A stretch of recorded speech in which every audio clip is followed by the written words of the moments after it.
بسم الله والحمد لله والصلاة والسلام على رسول الله صلى الله عليه وسلم. dad badan ayaa marka ay habeenkiisii seexanayaan waxa ay hurdada u timaadaa xilli dambe hurdada hore uguma soo dhacdo taas ayaa waxay sabab u noqotaa subaxii marka uu soo tooso in uu soo tooso isagoo aan hurdadiisa si fiican uga dhargin deetana waxa laga yaabaa wax qabadkiisii maalinimo in ay halka ku kala kacaan. haddaba haddii aad doonayso inaad si fiican u seexato habeenkii oo marka aad frashka tagtaba ay ku xigtay inaad markiiba indhaha isku qabato waxa kula gudboon inaad la timaado afartan qodob ee soo socda. qodobka koowaad waxa weeyaan in aad iska fogeyso wax allaaliyo wixii mobile ama internet ee kaga yaala radiationka iyo mobilada ka soo baxaya mobilada iyo internetka waxa ay sabab u noqdaan qofku inuu hore u seexan waayo qofkuna inta badan hurdo nadiif ah oo raaxo leh hore uma helo.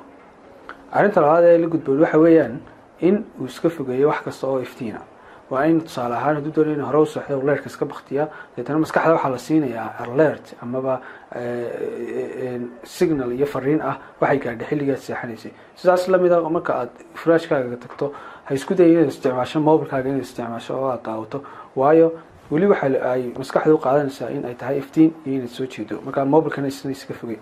arrinta saddexaad iyaduna waxa weeyaan habeenkii ha seexanin adiga oo gaajoonaya calooshu haddii ay gaajoonayso waxaa laga yaabaa in qofku dareemo gaajo taasoo ku kalifta in uu hurdo hore u heli waayo marka waxaa la gudboon qofka isaguna inuu seexdo isagoo aanay calooshu gaajisnin.